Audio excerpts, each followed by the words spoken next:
It is so inspiring that Chattanooga is the first national park city in North America. I mean, let's not beat around the bush. This is an absolutely seismic, historic moment for cities, for national parks and for national park cities. And at the moment, it's a little bit under the radar. People are like, what are these guys doing down there? It is absolutely historic. Chattanooga has already been doing this stuff for decades. Chattanooga was known as the dirtiest, most polluted city in the United States. And now it's been voted a couple of times as the best outdoor city. It's got community organisations together over a number of decades to clean up the river, create a world-class aquarium that's devoted to native species that you see in this river, and taking so many civic actions to make the city greener, healthier, and to help people connect with nature. Why did I choose the name National Park City? Do you know what? If there was another word in the English language for what a national park does, I'd be delighted to take it, because so many people get confused by that term national park and how it can be a city. But fundamentally, I think there's just like a few things going on there. So firstly, you know, I used to be a geography teacher, and I think the challenge to us, the learning opportunity of understanding how a city can be a national park, helps to deal with the dysfunction in ourselves where we think that human beings are not worthy of something as good as a national park to live in. And it challenges us to imagine how we can make that happen and how we can make life in cities better as a result. That word also, the national park, you know, it gives us a purpose for the city that doesn't quite magical, that only happens for national parks. So when you put a boundary around a national park and you call it a national park, everyone understands the contested but common vision and purpose for that place.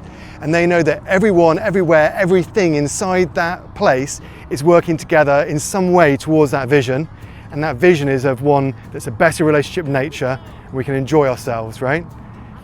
And so if you apply that to cities, you're saying we're going to take that idea of a national park and combine it with this idea of a city which is like a marketplace of ideas and products and services where we go to watch Netflix. We're going to combine those things, so the purpose of what we're doing in that city is to have a better relationship with nature and enjoy ourselves. Yeah, a lot of people say, like, what can I do? And isn't this like a government thing? What's the government going to do for me? What difference is the government going to make? Or they might think that sort of some business is going to come in and they're going to sponsor something and that's going to make something happen. Well, it's definitely partially about those two things, because government can create the condition for life to flourish, for parks like this one to be absolutely awesome, for there to be more walking and cycling in the city by putting in the physical infrastructure. But if people themselves, the citizens themselves, aren't using the benches like these to enjoy being in the national park city, or they're not walking, or they're not cycling, or they're not doing things to make their park come to life by organising activities or fetes or fairs, or they're not organising street parties, or not doing things in their gardens to make their garden better for nature, well then the city's nothing, is it? A national park city, I think, is really equipped around two key questions that we all keep on asking in the national park city movement. And the first one is, what if? And that what if question could be, oh, you know, I'm feeling a bit down today. What if I went for a walk in my national park city? Or, do you know what, my plastic garden, isn't that great for wildlife? What if I put in a pond or put in some native plants, right? Or you're a teacher and you think, well, God, my children are going a bit wild at school at the moment. What if I had a slightly longer recess and let them run around a little bit more before they come in to start doing that math, you know? What if we had more rope swings in the city? What if we had, you know, ask that what if question. And then the small bit of politics with the small p comes in. I was beginning to say, well, why not? What do you mean I can't walk around my city as much as I'd like to?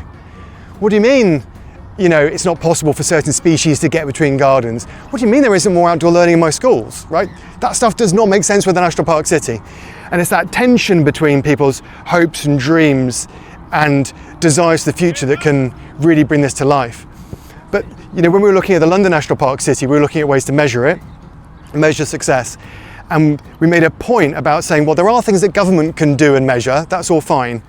But what we want to measure is all the stuff that people can do. So, for example, a successful city has more walking, a successful city has more greener gardens, these kinds of things. And we pick those things because actually citizens themselves can turn the dial on those things. You walk more, there's more walking. You plant more stuff in your garden, there's more nature in the city. So when I started, you know, you're asking me about what the end goal is. So when I started off the campaign to make London a national park city, I didn't really have this idea of there being a large family of national park cities around the world. It was more that I was a resident on a street in London going, but I've been to all these national parks. What's wrong with London? What's wrong with my street? What's wrong with me? Why can't my city be a national park? Why can't it have the benefits that national parks have?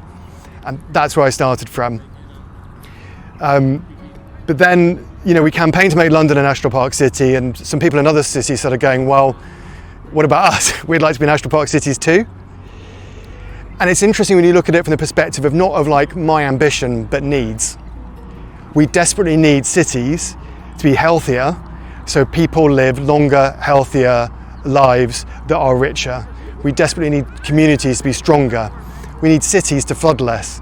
We need cities to be cooler in the summertime. We need nature to be abundant for ourselves and for nature's sake. We need these things to happen. And actually, I think this idea of national parks working for cities can do that by giving people the idea, some of the skills, some of the tools to do things for themselves and in their communities to make that happen. And being here in Chattanooga, even for just a short time, and being involved in the assessment process for Chattanooga, I already feel jealous of some of the things you've achieved here, proud of some of the things you have here, and wanting them not just for London, but thinking for all those other cities of 200,000 people or 1 million people or 8 million people, well, they should have those things too. But what I would hope that a National Park City family would do in the future, a family of families, of cities throughout North America but elsewhere around the world as well, is that sharing of knowledge and ideas, that cultural shift.